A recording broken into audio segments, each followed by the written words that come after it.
All right, let's talk about Tesla's absolutely wild ride with Bitcoin.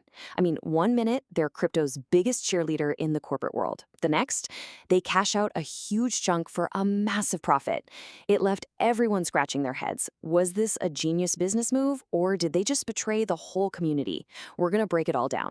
All right, here's our game plan. We'll start with the big sale that shocked everyone. Then we're going to hit rewind and see how Tesla even got into Bitcoin. From there, we'll jump into the controversy, get the explanation straight from Elon Musk, and wrap up by asking, what was this all really about?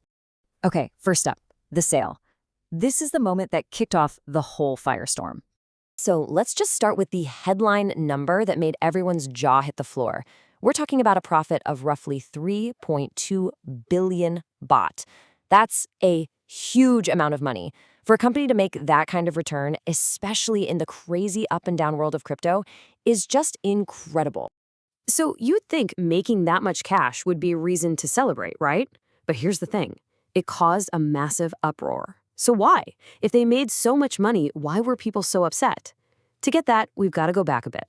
All right, let's rewind the tape, because to really understand why people felt so betrayed, you have to see how Tesla and Elon Musk basically became the biggest corporate faces of Bitcoin.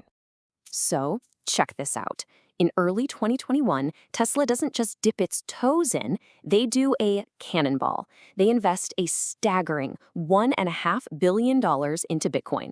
That was almost 8% of all the cash they had on hand. And they weren't done. A few weeks later, they announced you'll be able to buy their cars with Bitcoin.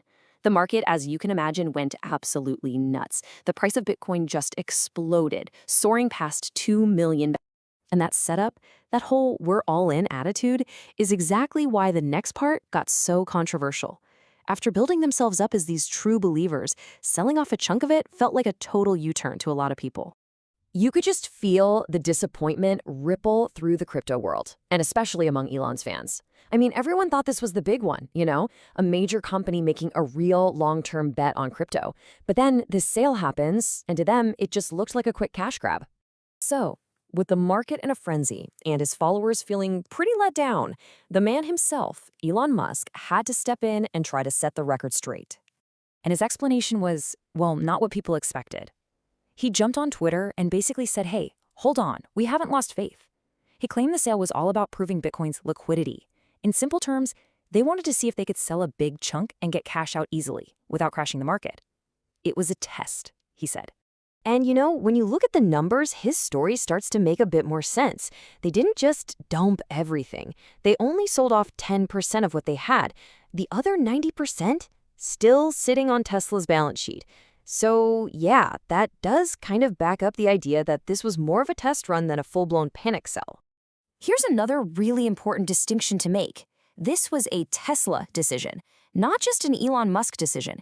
He made it super clear that this was a corporate move, led by their CFO, to test the company's assets. And to drive the point home, he also said that he personally hadn't sold any of his own Bitcoin. So let's just run through the final math here, because it's pretty wild. They started with that $1.5 billion investment. They sold off about $272 million worth. But here's the kicker. Because the price of Bitcoin had shot up so much, the crypto they still had left was worth over $2.3 billion. Pretty amazing, right?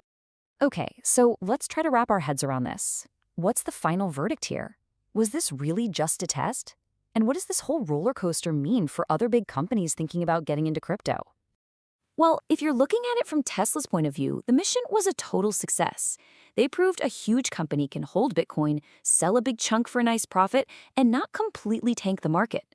So for them, Bitcoin absolutely passed their liquidity test. And that really leaves us with the million-dollar question, or maybe the billion-baht question. Was this a genius strategic test of crypto's future in the world of big business?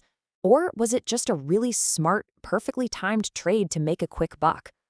The truth is probably somewhere in the middle, but man, it definitely gave the whole world something to talk about.